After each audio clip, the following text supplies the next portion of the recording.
Hello गाइसहरु के छ सन्चै आरामै हुनुहुन्छ सबैलाई भन्न चाहन्छु मेरो विनोद साई युट्युब च्यानलमा सबैलाई स्वागत छ भन्न चाहन्छु। आज एकदम चिसो छ रोमानियामा भनौँ, आज पानी परेको छ, मौसमले च्यालेन्ज गरेको जस्तो छ। आज चिसो छ आज मौसमहरु पनि। अरु नेपालतिर नेपालमा त गर्मी लगभग स्टार्ट भयो।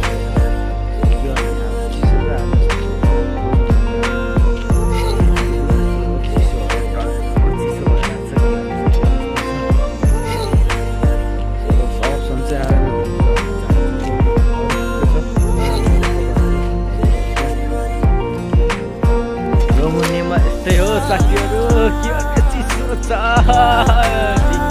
दिन चिसो छ, पहिला पारामा चिसो छ साथीहरू।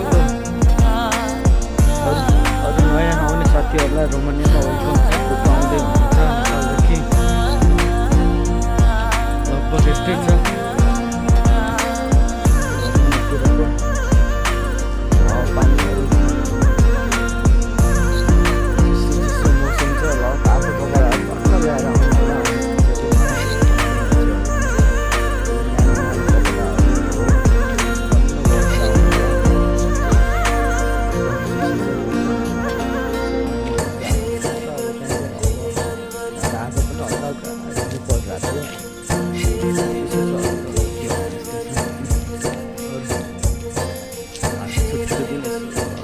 धेरै दिन भयो भिडियो यसो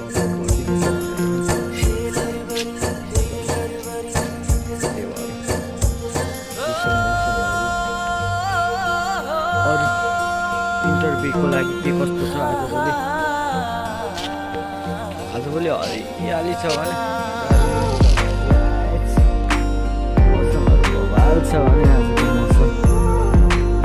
मौसम अब हरियाली एकदम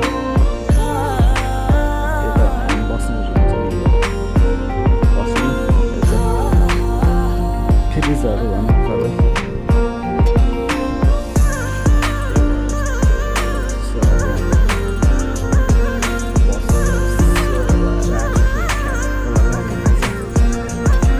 खाएर हानिदिनु लाग्यो भने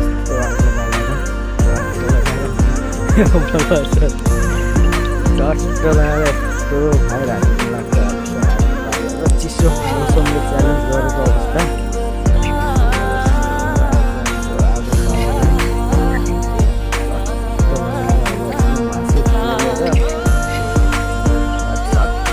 बियर ल्याएर ज्यानमा हान्नुपर्छ। त्यही हो साथीहरू, यसो रोमानियामा आज चाहिँ यस्तो भोवाल तरिकाले मासु हानिदिनु लाग्यो। ल खानेपछि आउनु पर्यो सब साथीहरू, यस्तो मस्तले रहिला हानिदिनु लाग्यो। ल सर, ल हजुरलाई म फेरि भरेतिर कुरा गर्नु ल। खानेपछि आउनु पर्यो यसो न। अब के गर्ने, चिसो लास्टै चिसो छ भने चिसोले अब च्यालेन्ज गर्यो भने त्यही भएर आज यसो रमसँग यसो हानिदिनु लाग्यो। ल खानेपछि आउनु पर्यो, सब हाजिर हुनु पर्यो। बाघ हो, बाघ यो चाहिँ बाघ। डेन्जर छ भने कुकुर पनि। हाइदे बिनोका, हाइदे। नेपालमा यस्तो कुकुर भइदियो पुरा ह्याङ गरे आउने, तर यहाँको बहुत डराउने हो नि। हेर्न डेन्जर छ भने पुरा।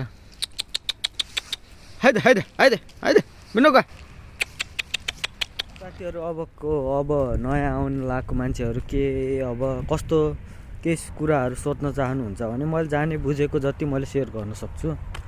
लगभग अब मलाई कमेन्ट छोड्नु होला के कस्तो भने चाहिँ म भनिदिउँला। अब मैले जानेको बुझेको यहाँको बारेमा अब म आफूले बुझेको जति म भनिदिउँला हजुरसम्म। अब त्यही गर्न चाहन्छु।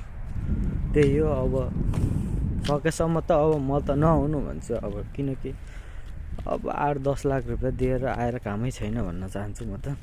त्यही नै हो। अब के गर्ने, नेपालमा पनि अब बसेर साध्य छैन। नेपालमा सब नेताहरूले सब देश डुबाइसक्यो। अब के गर्ने, बाध्यता छ। नेपालमा पनि केही गरी खान सकिँदैन, गाह्रो छ। अब जनता नेताहरू राम्रो भएको भए अब सेवा सुविधाहरू रोजगारीहरू त्यस्तै हुन्थ्यो। अब नेताहरू पनि त्यस्तैमा अब के भन्ने अब त्यही भएर अब के गर्ने सबै 2-4 पैसाको लागि अब परदेशै जानुपर्छ त्यही नै हो गाह्रो छ नेपालमा नेपालीहरूलाई त्यही हो यति भन्दै अब के भने अब केही नयाँ कुराहरू छ भने कमेन्टमा गर्नु होला त्यही भन्न चाहन्छु यति भन्दै अब आजलाई चाहिँ यहीँ टुङ्गाउन चाहन्छु र सबलाई टाटा भन्न चाहन्छु नेक्स्ट विक ल्याएर आउनेछु हजुरहरूको लागि दमदार भिडियो सबैले हेरेर माया सपोर्ट गर्नु पर्यो त्यति भन्दै हजुरको सामुबाट बिदा हुन चाहन्छु ओके बाई गाइज